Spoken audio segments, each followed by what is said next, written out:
इसमें अभी डी.वाई. चंद्रचूड़ जो मुख्य न्यायाधीश हैं, दीपक मिश्रा मुख्य न्यायाधीश थे। जुलाई 2018 का जिक्र कर रहा हूं। देश में भीड़ हिंसा और मॉब लिंचिंग के खिलाफ उन्होंने एक बहुत बेहतर आदेश दिया था और उस आदेश के तहत कहा गया था कि सीआरपीसी की धारा 129 के तहत अगर कोई भीड़ कंट्रोल करनी हो तो पुलिस अधिकारी को खुली छूट है।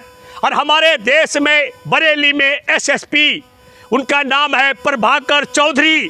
प्रभाकर चौधरी ने सुप्रीम कोर्ट के मुख्य न्यायाधीश की अध्यक्षता में 2018 में दिए गए हिंसा, भीड़ और मॉब लिंचिंग के खिलाफ सीआरपीसी की धारा 129 के तहत स्वविवेक से फैसला लेकर के भीड़ को तितर बितर करने के लिए लाठी चार्ज करने का जो काम किया था, उसके लिए देश को बधाई देनी चाहिए प्रभाकर एसएसपी चौधरी को। लेकिन क्या हुआ?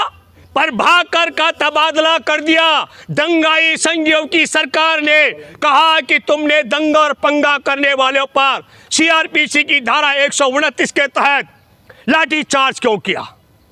तो मैं मौजूदा मुख्य न्यायाधीश डी.वाई. चंद्रचूड़ साहब आपको याद दिलाता हूं, तब आप मुख्य न्यायाधीश दीपक मिश्रा की अगुवाई में जो बेंच थी 3 जजों की, उसमें आप सब शामिल थे। जब आप शामिल थे और आपके ही उस बेंच में शामिल रहते हुए आदेश दिया गया था, तो उत्तर प्रदेश के योगी आदित्यनाथ को नोटिस जारी करके और 2018 में सुप्रीम कोर्ट के मुख्य न्यायाधीश की अध्यक्षता में दिए गए आदेश की अवमानना के लिए मुकदमा क्यों नहीं चलाया जाना चाहिए? कोर्ट के आदेश के अवमानना का यह मैं अपील करता हूं। मैं एसएसपी प्रभाकर चौधरी आपसे अपील करता हूं, आपको भी 2018 के उस फैसले को लेकर के संज्ञान में लेने के लिए एक पत्र लिखना चाहिए। ये आपके तबादले से अलावा कुछ नहीं कर सकते हैं। इनकी सरकार की हैसियत 5 साल होती है, 5 साल बाद इनको जाना होता है और दूसरी सरकार का आना तय है। आप दूसरी तरफ देखिए, मैं आपको बताना चाहता हूं, नूह में इतिहास है भारत का।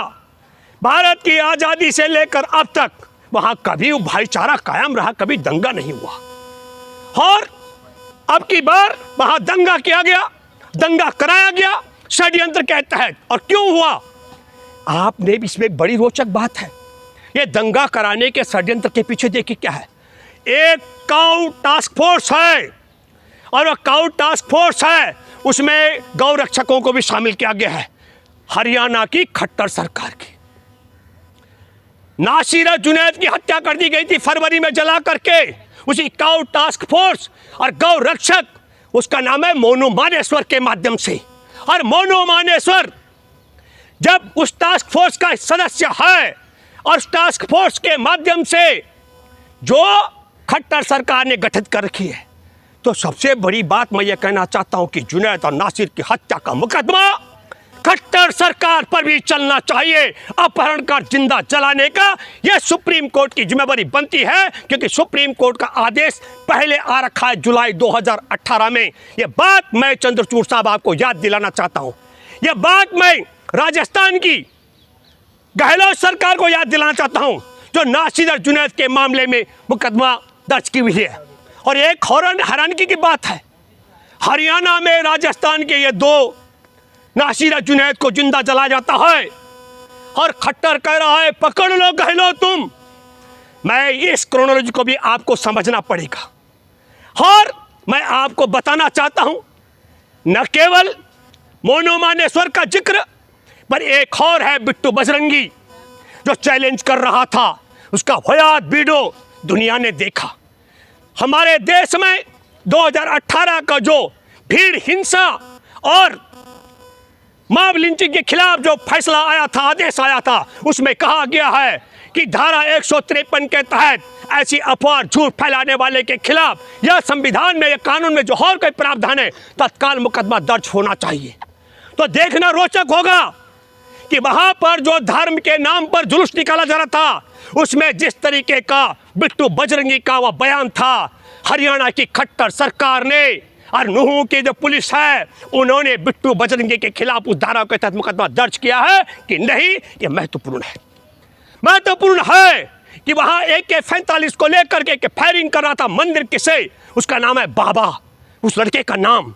उसके हुलिया और हैसियत से लगता नहीं है उसकी औकात होगी AK-47 रखने की, लेकिन AK-47 के फायरिंग करने वाला उसके साथ वहां पुलिस फोर्स भी खड़ी थी।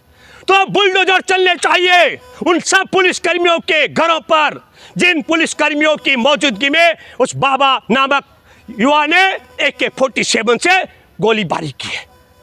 तब ये हैरानगी की बात हो रही है जहां देश में कभी दंगा नहीं होता था।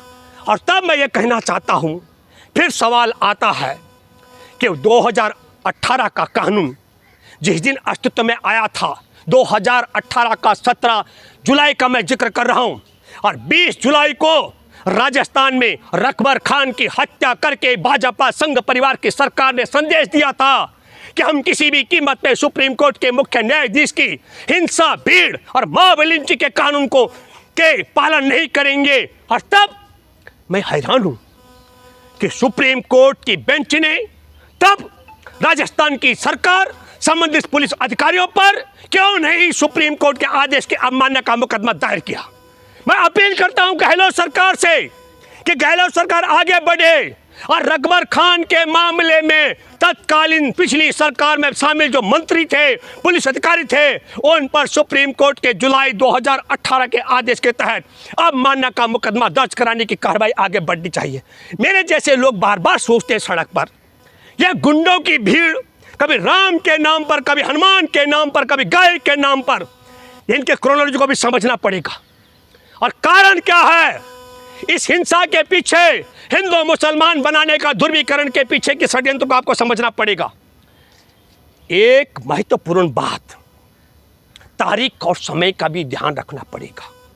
महत्वपूर्ण क्या था, हमारे देश की सुप्रीम कोर्ट में मुख्य न्यायाधीश की अध्यक्षता वाली बेंच मणिपुर में जिस तरीके से आदिवासियों पर जुल्म ढाए जा रहे हैं, उनकी बेटियों को, बहुओं को नग्न किया गया, फौजाइन को नग्न करके परेड लगाई गई हो, बलात्कार किया गया हो, और सरकारी खजाने से जो हथियार हैं उनको लूट करके, उनके बूते लूट कर, क्या वो सरकार है बीरेन्द्र सिंह ने सौंपे हैं उनको, बीरेन्द्र सिंह की सरकार ने जो हथियार सौंपे हैं उनके बूते, उनकी बर्बरता करने का जो फैसला, क्या फैसला देगी मुख्य न्यायाधीश की बेंच, इस पूरे से ध्यान भटकाने के लिए दो बड़े कारण हुए। एक, जो रेल में चेतन सिंह चौधरी ने, एक पहले सुने, चेतन सिंह, हाँ चेतन चौधरी, हाँ शर्मा, चेतन शर्मा ने क्या किया, चेतन शर्मा ने सबसे पहले एक आदिवासी ASI अपने सीनियर को, ASI टीकाराम मीणा को इसलिए गोली मार दी कि आदिवासी टीकाराम मीणा ने मोदी योगी जिंदाबाद नहीं कहा, मोदी योगी का नाम लेने से मना कर दिया। अरे लोकतंत्र है।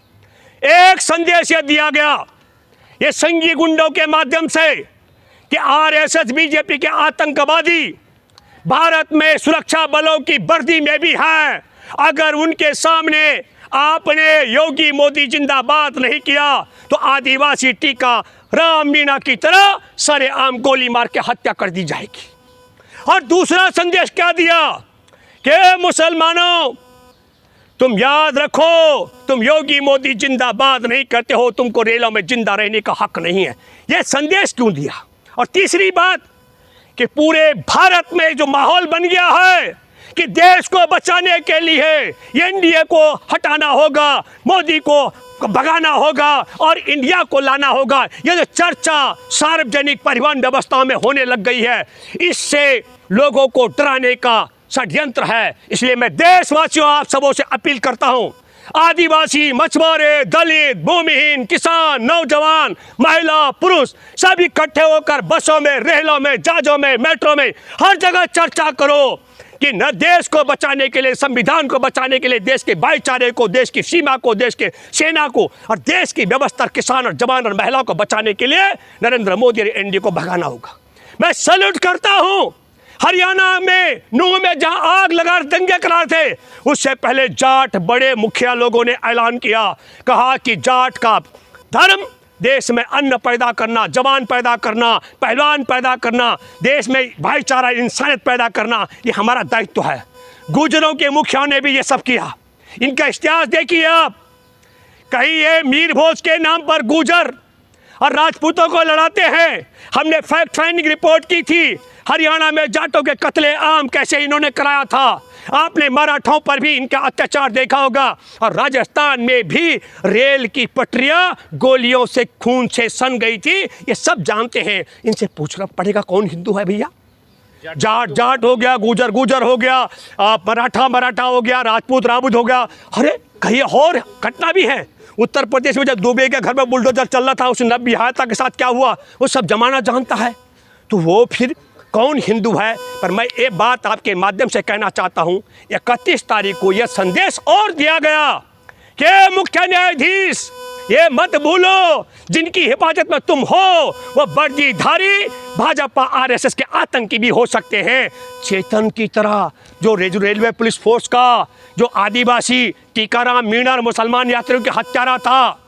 और दूसरी बात कि तुमने क्या कानून पास किया भीड़ और मॉब लिंचिंग के खिलाफ। देखिए हम नूह में जहाँ कभी दंगे का इतिहास नहीं हुआ वहाँ दंगा करा सकते हैं। तब मैं कहना चाहता हूँ सुप्रीम कोर्ट के बैठे मुख्य न्यायाधीश की अध्यक्षता वाली बेंच और तमाम जजों से, जान तो जाने की चीज़ है और मौत आने की चीज़ है।